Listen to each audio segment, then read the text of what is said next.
오래전 프랑스의 로아르 계곡에는 푸른 숲과 아름다운 성들이 자리 잡고 있었어요. 그중 하나의 성에는 특별한 이야기가 전해 내려오고 있답니다. 로아르 성에는 아가타라는 이름의 어린 소녀가 살고 있었어요.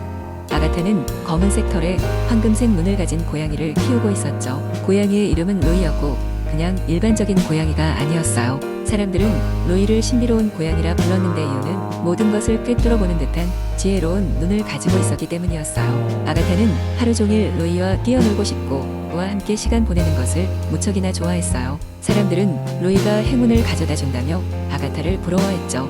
어느 날 밤 아가타는 이상한 꿈을 꾸었습니다. 꿈속에서 로아르 성은 물속에 가라앉고 있었고 성의 주변을 신비로운 불빛들이 감싸고 있었어요. 꿈이 너무나도 실감나서 잠에서 깨어난 아가타는 로이에게 무슨 의미인지 물어봤어요. 로이는 잠시 생각하는 듯 하더니 부드러운 목소리로 말했어요. 아가타, 오늘 저녁 성 서쪽에 낡은 문으로 가보세요. 그곳에서 당신은 중요한 비밀을 발견하게 될 것이에요. 아가타는 로이를 믿었고 두근거리는 가슴을 안고 그 지시에 따르기로 했어요. 그날 저녁 아가타는 서쪽 문으로 조심스럽게 다가갔어요. 그곳에서는 오래된 버드나무가 서 있었고 버드나무 아래에는 작은 문이 숨겨져 있었어요. 그녀가 문을 여는 순간 눈부신 빛이 주변을 감쌌고 아가타는 홀린 듯 문 안으로 들어갔습니다. 문 안은 신기한 동굴로 이어져 있었어요. 동굴 벽에는 수많은 보석들이 박혀 있었고 이들은 달빛에 반사되어 모든 색상의 빛을 발산하고 있었어요. 그리고 동굴의 끝에는 오래된 책이 놓여 있었죠. 책의 제목은 로아르의 비밀이었습니다. 아가타는 책을 펼쳐보았고 책 속에는 세상의 모든 지혜가 담겨 있는 듯 보였어요. 하지만 그걸 본 순간 아가타는 이 비밀을 혼자 간직해야 한다는 것을 알았어요. 이 책은 로이의 도움으로 발견한 소중한 보물이었으며 남들에겐 전하지 않아야 할 지혜였죠. 그래서 그녀는 책을 동굴에 다시 넣고 그 후로도 그곳의 비밀을 지켜나갔어요. 시간이 흘러 아가타는 성에서 여왕처럼 존경받는 성인이 되었고 로이는 언제나 그녀의 곁에서 신비로운 미소를 짓고 있었어요. 로이는 인간들과의 짧은 삶 속에서 그들에게 많은 가르침을 남기고 모든 사람에게 잊을 수 없는 기억이 되었답니다. 이 이야기는 로아르 계곡에서 여전히 전해지고 있으며 사람들은 여전히 로이가 살아 숨쉬고 아가타의 마음속에 있다고 믿고 있어요. 두 번째 이야기, 옛날 옛적 프랑스의 한 작은 마을 근처에 깊고 신비로운 숲이 있었습니다. 그 숲은 단순한 자연의 일부가 아닌 수많은 비밀과 마법이 숨겨진 장소로 사람들은 그 숲에 들어가는 것을 꺼려했지만 동시에 엄청난 호기심을 갖고 있었습니다. 마을 사람들은 틈틈이 들려오는 작은 소문과 전설들을 통해 그곳에 작은 마법사가 산다는 이야기를 들었습니다. 그 마법사는 흔한 마법사와는 달랐습니다. 그는 지팡이를 휘둘러 불꽃을 일으키거나 하늘을 날아다니지는 않았습니다. 대신 동물들과 대화를 나누고 식물들을 돌보며 자연과 특별한 교감을 나누는 능력을 지니고 있었습니다. 그의 이름은 레오라고 불렸으며 언제나 숲의 균형을 유지하고 자연의 소리를 들으며 지냈습니다. 어느 날 마을에 큰 문제가 닥쳤습니다. 비가 오지 않아 농작물이 마르고 사람들이 식량 부족으로 고통받기 시작했습니다. 마을 사람들은 비밀스러운 숲의 마법사에게 도움을 청할 것인지 깊게 고민했습니다. 결국 마을의 용감한 소녀 클로에가 자청하여 숲속의 작은 오두막을 찾아가 보기로 했습니다. 클로에는 숲에 들어가 조심스럽게 나아갔습니다.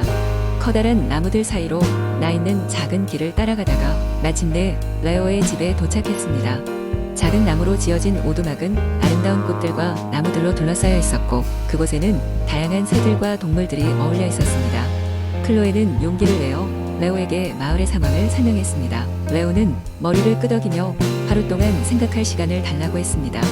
다음 날 아침 그는 클로에에게 마을 사람들이 모두 협력하여 숲의 한쪽에 커다란 연못을 만들어줄 수 있는지를 물었습니다. 그곳은 숲의 마법을 이용해 지하수와 비를 머금어 마을의 물을 꾸준히 공급할 수 있는 장소라고 설명했습니다. 마을 사람들은 이 제안을 받아들이고 모두 힘을 모아 연못을 만들기 시작했습니다. 그 과정에서 사람들은 숲의 경이로움을 경험하고 서로를 돕는 공동체의 중요성을 다시금 깨닫게 되었습니다. 얼마 지나지 않아 연못은 완성되었고 레오는 마법의 힘을 풀어 숲과 마을을 연결하는 오래된 매듭을 다시 엮었습니다. 물은 풍성하게 흐르기 시작했고 마을의 가뭄 문제는 해결되었습니다. 그 후로 마을 사람들은 숲과 더 가까운 관계를 유지했습니다. 그들은 매년 연못을 돌보고 레오와 함께 자연을 보호하는 데 앞장섰습니다. 숲은 다시 한번 평화롭고 신비로운 장소로서 마을과 함께 공존했습니다. 클로에는 새로운 리더로 성장하여 마을과 숲의 중요한 연결고리가 되었고 고마움과 존경 속의 그의 이야기는 오랫동안 전해졌습니다. 이렇게 숲속의 작은 마법사 레오와 용감한 소녀 클로에는 프랑스의 전설 속에 오랫동안 기억되며 사람들에게 자연과 조화롭게 살아가는 법을 가르쳐 주었습니다. 세 번째, 이야기 깊고 푸른 숲 속에 오랜 세월 동안 전해 내려오는 신비에 쌓인 나무가 있었습니다. 이 나무는 세라핀 나무라 불렸으며 사시사철 아름다운 꽃과 열매를 맺는 신비한 힘을 지니고 있었습니다. 이 나무에 대한 전설은 프랑스 전역으로 퍼져 각지에서 많은 사람이 숲을 찾아왔습니다. 하지만 세라핀 나무는 아무에게나 모습을 드러내지 않았습니다. 그 이유는 이 나무는 순수한 마음을 지닌 사람에게만 자신을 드러내기 때문이었습니다.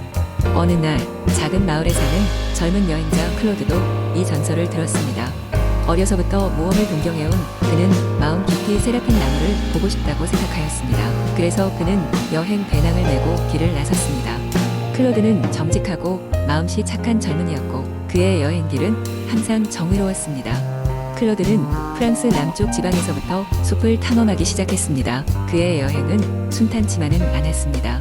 깊은 숲은 마법처럼 끊임없이 변했습니다. 길을 잃지 않기 위해 마을 사람들의 도움을 받기도 하고 나침반을 사용하기도 하며 꼭두 새벽부터 해가 질 때까지 걸었습니다. 그는 지칠 줄 모르는 정열로 숲의 향과 경치를 음미하며 탐험했습니다. 여행 도중 클로드는 부상당한 작은 새를 발견했습니다. 그는 새를 정성껏 치료하여 날아가도록 도와주었습니다. 이런 클로드의 모습은 숲의 영혼들에게 깊은 감명을 주었습니다. 숲에 있는 모든 생명체는 클로드에게 호감을 느꼈고 그의 앞길을 조용히 안내하기 시작했습니다. 나뭇잎이 파르르 흔들리며 바람이 부는 방향을 가리키고 동물이 과일이 많은 나무로 이끌었습니다. 그러던 중 마침내 클로드는 세라핀 나무 앞에 도달했습니다. 나무는 황금빛 잎사귀를 반짝이며 클로드를 반겼습니다. 세라핀 나무는 클로드의 선행과 순수한 마음을 알아보았으며 그에게 특별한 선물을 주고자 했습니다. 클로드가 나무에 다가가자 나무는 신비로운 빛을 내며 말을 걸었습니다. 너의 착한 마음과 용기에 보답하겠다. 무엇을 원하는가? 클로드는 놀랐지만 차분하게 대답했습니다. 저는 단지 세상을 더 나은 곳으로 만들고 싶습니다. 세라핀 나무는 만족한 듯 가지를 흔들며 아름다운 꽃을 피워냈습니다. 꽃은 마법의 힘을 지니고 있었습니다. 나무는 클로드에게 꽃을 주며 말했습니다. 이 꽃은 내가 앞으로 나아갈 길을 밝혀줄 것이고 너의 선한 마음을 더 많은 사람들에게 전하는데 도움을 줄 것이야. 클로드는 깊이 감사하며 꽃을 받아들고 여행을 계속했습니다. 그의 여정은 마법에 힘입어 더 많은 이들을 돕고 세라핀 나무의 전설을 다른 사람들에게 전하며 마침내 그의 꿈을 이루기 위해 끝이 없는 길을 걸어갔습니다. 그리하여 그의 이야기는 시간이 흘러도 사람들에게 전해지며 순수한 마음과 선행의 아름다움을 기억하게 만들었습니다. 네 번째, 이야기 옛날 옛적 프랑스의 한 작은 마을에는 바다와 밀접한 삶을 살고 있는 어부들이 살고 있었습니다. 이 마을은 해안가 근처에 자리 잡고 있어 주민들은 늘 파도 소리를 들으며 생활했습니다. 그 중에서도 용감하고 호기심이 많은 소년 루이는 바다에 대한 사랑이 남달랐습니다. 루이는 아침부터 저녁까지 바다 근처에서 놀았으며 조개와 불가사리를 수집하면서 자신만의 작은 바다 박물관을 꾸몄습니다. 어느 날 루이는 부두에서 놀다가 부서진 배에서 발견한 오래된 지도 한 장을 발견하게 됩니다. 그 지도에는 바다 속 어딘가에 비밀의 왕국이 숨겨져 있다는 내용이 담겨 있었고 왕국에는 엄청난 보물이 숨어 있다고 적혀 있었습니다. 루이는 처음에는 이 지도가 그저 얘기일 것이라 생각하며 웃어넘겼지만 점점 그것이 진짜일지도 모른다는 생각이 들기 시작했습니다. 곧 루이는 용기를 내어 친구들과 함께 모험을 떠나기로 했습니다. 그들이 가진 정보는 오래된 지도가 전부였지만 친구들은 루이의 설득에 동참하게 되었습니다.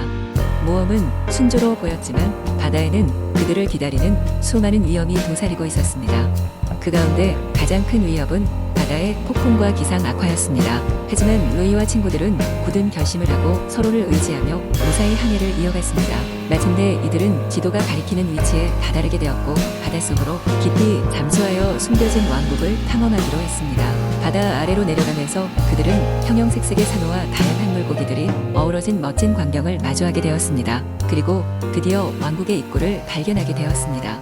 왕국은 마치 전설 속에서나 올 법한 미지의 세계였습니다. 바닷속에 자리 잡은 이 왕국은 아름다웠고 루이와 친구들은 감탄을 금할 수 없었습니다.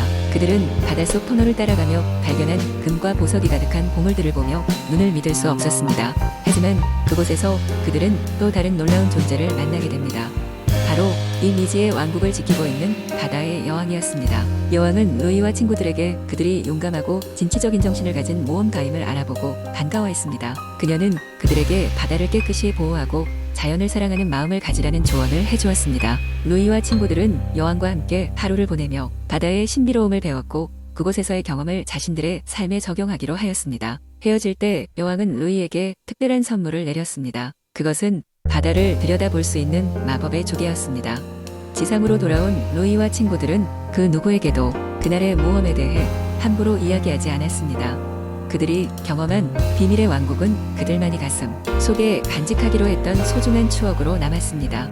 그날 이후 루이는 바다를 더 이상 두려워하는 대신 더욱 사랑하게 되었고 친구들과 함께 자주 바다를 지켜나가기로 했습니다. 마을은 변함없이 평화로웠으며 어부들은 그날의 모험을 모른 채 여전히 파도를 들으며 고요하게 살아갔습니다.